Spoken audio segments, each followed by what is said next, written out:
வணக்கம், எல்லாரும் எப்படி இருக்கீங்க? Welcome back to chef Deena's kitchen. இன்றைக்கி நம்ம கிச்சனில் ரொம்ப இன்ட்ரெஸ்டிங்காக எல்லாருக்கும் ரொம்ப பிடிச்ச காரசாரமான ஒரு ரெசிபி பார்க்க போகிறோம். அதுவும் பர்டிகுலராக இந்த மலைக்கு இந்த மாதிரி ரெசிபி பண்ணால் ரொம்ப நல்லாயிருக்கும் கேட்டிங்கன்னா ரொம்ப அருமையாக இருக்கும். அந்த ரெசிபி என்ன கேட்டிங்கன்னா soya pepper fry.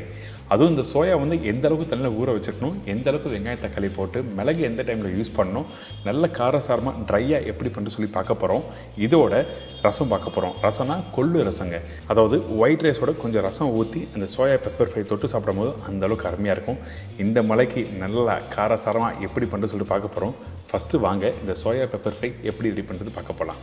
Meal maker 100 gram, onion 2 number, தக்காளி 1.5 தக்காளி, மிளகு powder 1 table spoon, chilli powder 3/4 table spoon, தனியா பவுடர் 1.5 டேபிள் ஸ்பூன், மஞ்சத்தூள் 1/4 டீஸ்பூன், காய்ந்த மிளகாய் 2 நம்பர், இடித்த பூண்டு 4-5 பல்லு, ஜிஞ்சர் கார்லிக் பேஸ்ட் 1 டீஸ்பூன், சோம்பு 1/4 டீஸ்பூன், கொத்தமல்லி தேவையான அளவு, கருவேப்பிலை தேவையான அளவு, உப்பு தேவையான அளவு, ஆயில் ஃபார் குக்கிங் அதாவது 3 டேபிள் ஸ்பூன், கீ 1 டீஸ்பூன், தேங்காய் பால் 1 கப்பு. இதாங்க இந்த டிஷ்ஷுக்கு தேவையான பொருட்கள்.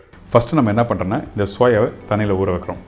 ஊற வைக்கிறது குறைஞ்சபட்சம் ஒரு 2-3 மணி நேரம் ஊற வச்ச பிறகு நல்லா புளிஞ்சிட்டு அதுக்கப்புறம் மசாலா போட போகிறோம். அதனால் இந்த சோயாவை கடையில் வாங்கும்போது நல்ல குவாலிட்டியான சோயாவை செக் பண்ணி வாங்க.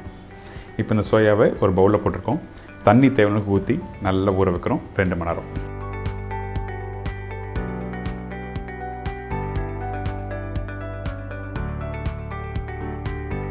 சோயா கொஞ்சம் பொடிசாகவும் இருக்கும். உங்களுக்கு பிடிச்ச மாதிரி நீங்கள் மாற்றிக்கலாம். ஒன்று பெருசு இல்லை சின்னது, உங்களுக்கு என்ன சைஸில் வேணுமோ வாங்கி நீங்கள் வீட்டில் யூஸ் பண்ண ஆரம்பிக்கலாம்.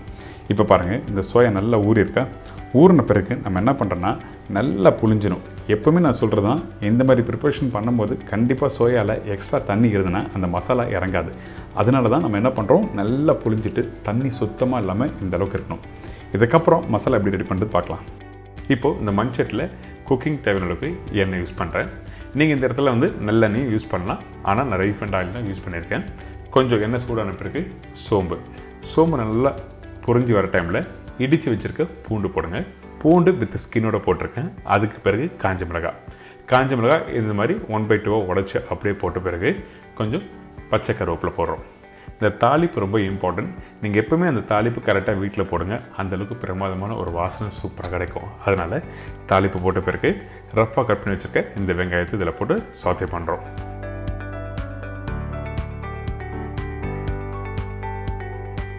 இந்த மாதிரி வதங்கி வந்த பிறகு இஞ்சி பூண்டு பேஸ்ட் போடுறோம். கொஞ்சம் லைட்டாக அந்த கோல்டன் ப்ரௌன் கலர் வந்த பிறகு தான் இஞ்சி பூண்டு பேஸ்ட் 1 டீஸ்பூன் தான் போட்டுருங்க. அதிகமான இஞ்சி பூண்டு பேஸ்ட் வேண்டாம். ஏன் கேட்டிங்கன்னா அந்த பூண்டு வந்து இடித்த பூண்டு இதில் போட்டிருக்கோம். அதனால் அதிகமான இஞ்சி பூண்டு பேஸ்ட் வேண்டாம். அதுக்கு பிறகு தக்காளி போட்டு கொஞ்சம் லைட்டாக சாத்தே பண்ணுங்கள். அந்த வெங்காயம் வதங்கி இருக்கணும். அதுக்கு பிறகு தக்காளி போட்டு கொஞ்சம் முழுசாக இருக்க மாதிரி இருக்கும். அதே டைமில் அந்த வெங்காயம் கொஞ்சம் நல்லா ஸ்மாஷாக இருக்கும். இந்த மாதிரி தான் வந்திருக்கணும் நீங்கள் வீட்டில் பண்ணும்போது. இதுக்கப்புறம் நம்மக்கிட்ட இருக்க இந்த பவுடர் மசாலா எல்லாமே ஆட் பண்ணுறோம். மிளகாய் பவுடர், தனியா பவுடர், அதுக்கு பிறகு மஞ்சத்தூள். இந்த ஸ்பைசஸ் எல்லாத்தையும் ஒன்றா போட்டு லைட்டாக சாத்தே பண்ணுங்கள். அதுக்கு முன்னாடி கொஞ்சம் உப்பு போடுறோம். உப்பு போடும்போது என்ன வேணுன்னா அந்த வெங்காயம் தக்காளி இன்னும் கொஞ்சம் லைட்டாக வதங்கி வரும். அதனால தான் உப்பு எடுத்த உடனே போடுறோம். போட்ட பிறகு தண்ணி உடனே ஆட் பண்ணோன்னா ஒரு 2 நிமிஷம் நல்லா வதக்குங்க. அதுக்கு பிறகு கொஞ்சமாக தண்ணி ஆட் பண்ணி குக் பண்ண போகிறோம். இந்த மாதிரி கரெக்டாக வந்துருக்கணும். அதுக்கு பிறகு தான் இப்போ தண்ணி ஆட் பண்ணுறேன். அதிகமான தண்ணி வேண்டாம், கொஞ்சமான தண்ணி போடுங்க.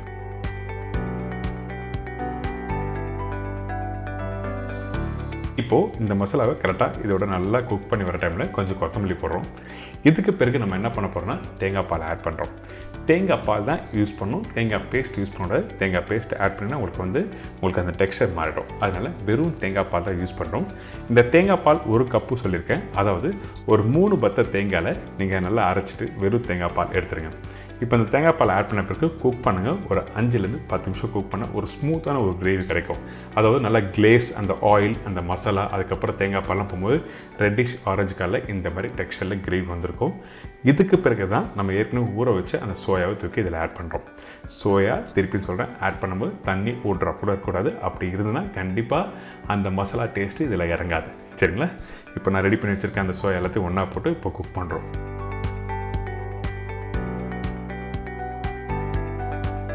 ஒரு சோயா காமிக்கிறேன். அதாவது குக் பண்ணுறதுக்கு முன்னாடி வந்து அந்த மசாலா அந்த சோயாவில் எந்த அளவுக்கு கோட்டிங் ஆகிருக்கணும் அப்படி சொல்லி உங்களுக்கு ஒரு பீஸ் எடுத்து காமிச்சிருக்கேன். அதிகமான மசாலா வேண்டாம். அப்படி பண்ணால் நம்ம நார்மலாக சாப்பிட்ற அந்த வெங்காயம் தக்காளி அந்த டேஸ்ட்டு தான் உங்களுக்கு அதிகமாக இருக்கும். அதனால தான் ஜஸ்ட் லைட்டாக கோட்டிங்காக இருக்கணும். இதுக்கு பிறகு சோயா குக் பண்ணுறதுக்கு தேவையான அளவுக்கு தண்ணி ஆட் பண்ணி திருப்பி குக் பண்ணுறோம். இந்த மாதிரி ஸ்டெப் பை ஸ்டெப்பாக வீட்டில் பண்ணுங்கள், ரொம்ப நல்லாயிருக்கும். வீட்டில் நிறைய பேர் பண்ணும்போது ஓகே தண்ணி ஆட் பண்ணலாம், மிளகாத்தூள் போடலாம், தனியாத்தூள் போடலாம் அப்படி சொல்லிட்டு குக் பண்ணாங்கன்னா கண்டிப்பாக எதிர்பார்க்குற டேஸ்ட் அண்ட் டெக்ஸ்டர் கிடைக்காது. ஸோ இந்த மாதிரி தான் பண்ணணும்னு சொல்லிட்டு நீங்கள் பண்ண ரொம்ப நல்லாயிருக்கும்.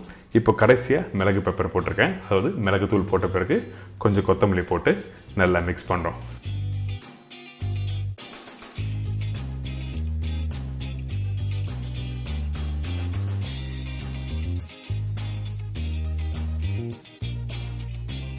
என்னங்க இப்போ இந்த சோயா பெப்பர் ஃப்ரை எப்படி ரெடி பண்ணுறது எல்லாம் தெரிஞ்சிருக்கும். இதை தொடர்ந்து நம்ம பார்க்க போகிற ரெசிபி என்னென்னா கொள்ளு ரசம். கொள்ளு ரசம் பெரும்பாலும் வந்து நிறைய பேர் வெயிட் லாஸ் பண்ணணும்னு சொல்லிட்டு கொள்ளு சாப்பிடுவாங்க. அதனால் இந்த கொள்ளு வச்சு எப்படி ரசம் பண்ணுறது பார்க்க போகிறோம்.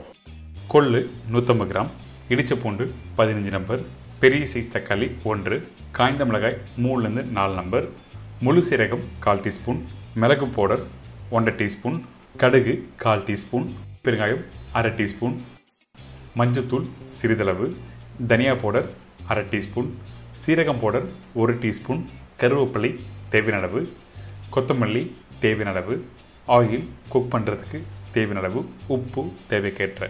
இதாங்க இந்த ப்ரிப்பரேஷன் தேவையான பொருட்கள். இந்த கொள்ளு ரசம் பண்ணுறதுக்கு ஃபஸ்ட்டு நம்ம என்ன பண்ணுறோன்னா இந்த கொள்ளு நல்லா வாஷ் பண்ணிவிட்டு அதுக்கப்புறம் குக்கரில் போட்டு நல்லா பாயில் பண்ணுறோம். அதாவது கொள்ளு நீங்கள் கடையில் வாங்கியிருப்பீங்க. ஒன்று வந்து கொஞ்சம் லைட் ப்ரௌன் கலர் இருக்கும், இன்னொன்று கருப்பு கொள்ளு இருக்கும். கருப்பு கொள்ளு நீங்கள் யூஸ் பண்ணால் உடம்புக்கு ரொம்ப நல்லது. ஸ்பெஷலி வந்து ஊரில் இருக்கவங்களாம் பார்த்தீங்கன்னா தோல் எடுக்காத அந்த கருப்பு கொள்ளு வச்சு நிறைய ப்ரிப்பரேஷன் பண்ணுவாங்க. ஸோ அதனால தான் இன்றைக்கி நம்ம என்ன பண்ணுறோம், இந்த கருப்பு கொள்ளு நல்லா பாயில் பண்ணி ரசம் ரெடி பண்ணுறோம். நீங்கள் கரெக்டாக தேவையான தண்ணி ஊற்றி 5லேருந்து ஒரு 7 விசில் விட்டுருங்க. விட்ட பிறகு நீங்கள் எடுத்திங்கன்னா இந்த கொள்ளு நல்லா ரெடியாக இருக்கும். அதே டைமில் கொள்ளு மசிஞ்சு வரக்கூடாது, அந்த தண்ணி நல்லா நிறைய இருக்கணும். அதுக்காக நீங்கள் தேவையான தண்ணி ஊற்றி நல்லா பாயில் பண்ணுங்கள். அந்த கொள்ளு உள்ளே இருக்க கொள்ளு நல்லா மசிஞ்சு போச்சுன்னா என்ன அப்படின்னா அந்த மசிஞ்ச அந்த கொள்ளு தண்ணியை எடுத்து நீங்கள் ரசம் பண்ணால் அடிப்பிடிக்க ஆரம்பிக்கும். இந்த மாதிரி தான் தண்ணியாக இருக்கணும்.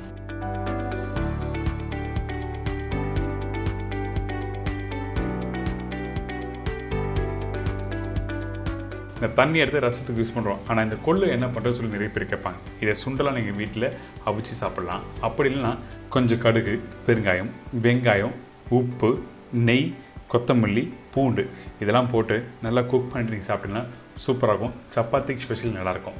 ஒன்று சுண்டலாக சாப்பிட்லாம், அப்படிலாம் இந்த மாதிரி கறி செஞ்சு சாப்பிட்லாம். இப்போது அந்த கொள்ளு தண்ணியை வச்சு எப்படி ரசம் பண்ணுறது பார்ப்போம். இந்த மண்சட்டில் கொஞ்சமாக எண்ணெய் ஊற்றி நீங்கள் குக் பண்ணுங்கள். ஏன் கேட்டிங்கன்னா ரசம் முடித்த பிறகு எண்ணெய் மேலே மிதங்கும். அதனால தான் கொஞ்சமாக எண்ணெய் ஊற்றிருக்கேன். இதுக்கு பிறகு கடுகு, சீரகம், காஞ்ச மிளகாய், பூண்டு, கருவேப்பிலை இதெல்லாம் போட்டு நல்லா தாளிச்சிருங்க.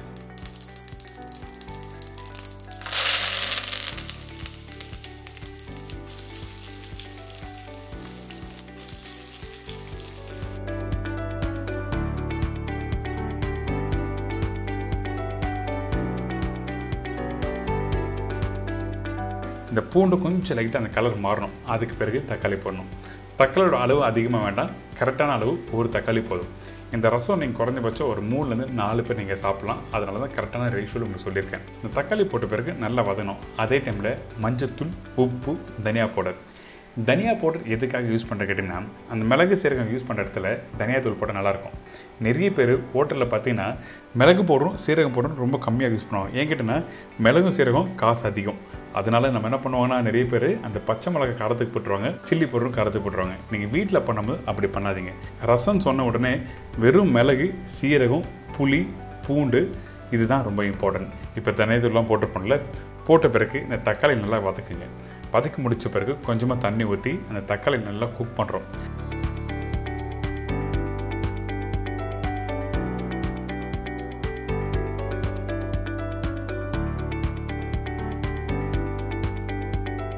பார்த்தீங்களா, இந்த தக்காளி நல்லா வதங்கியிருக்கா.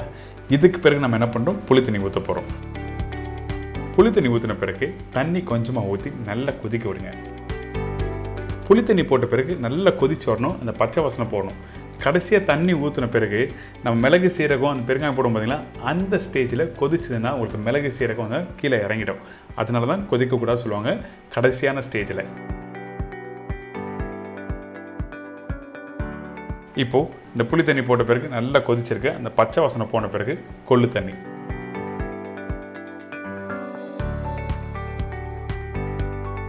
இந்த கொள்ளு தண்ணி இதில் ஊற்றின பிறகு நம்ம என்ன பண்ணுறோம், தேவையான அளவுக்கு வேணா தண்ணி ஊற்றலாம். அதிகமான தண்ணி யூஸ் பண்ணாதீங்க. கொள்ளு ரசத்துக்கு கொள்ளு தண்ணி தான் ரொம்ப இம்பார்ட்டன்ட். அதனால் கொள்ளு தண்ணி ஊற்றின பிறகு இந்த இடத்துல உப்பு, காரம், புளிப்பு தன்மை கரெக்டாக இருக்கா செக் பண்ணுங்கள். இன்கேஸ் புளிப்பு அதிகமாக இருக்குது, என்ற கொள்ளு தண்ணி இல்லைன்னு நினச்சிங்கன்னா அந்த டைமில் கொஞ்சமாக பச்சை தண்ணி ஊற்றிக்கலாம். இதுக்கு பிறகு தேவையான அளவுக்கு கொத்தமல்லி, கொஞ்சம் சீரக பவுடர்,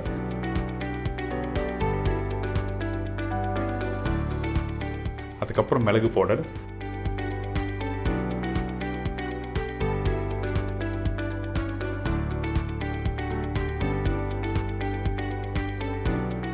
பெருங்காய பவுடர். இதெல்லாம் போட்ட பிறகு அடுப்பை மீடியமான ஃப்ளேமில் வைங்க. ஹை ஃப்ளேமில் வைக்கக்கூடாது. ஏங்கிட்டனா ரசம் இதுக்கு மேலே கொதிச்சதுன்னா உங்களுக்கு அந்த டேஸ்ட் போய்டும், நல்லா இருக்காது. அதனால் நம்ம என்ன பண்ணுறோம், மீடியமான ஃப்ளேம் வச்ச பிறகு கொஞ்சம் பொங்குற மாதிரி காமிக்கிறோம் பார்த்தீங்களா, இந்த மாதிரி வர ஸ்டேஜில் கண்டிப்பாக அடுப்பு ஆஃப் பண்ணிடணும். கொதிக்கக்கூடாது. கொதிச்சா கண்டிப்பாக ரசம் நல்லா இருக்காது. இன்றைக்கி நம்ம கிச்சனில் இந்த ரசமும் சோயா பெப்பர் ஃப்ரையும் எப்படி ரெடி பண்ணுறது பார்த்துருப்பீங்க. ட்ரை பண்ணி பாருங்கள். இது மட்டும் இல்லைங்க, உங்களுக்கு பிடிச்ச ரெசிபி எதுனா இருந்தால் சொல்லுங்கள், கண்டிப்பாக நான் ட்ரை பண்ணுறேன். இதே மாதிரி இன்னொரு நாள் இன்னொரு சூப்பர் ரெசிபி சந்திக்கிறேன். நன்றி, வணக்கம். See you, bye-bye, take care.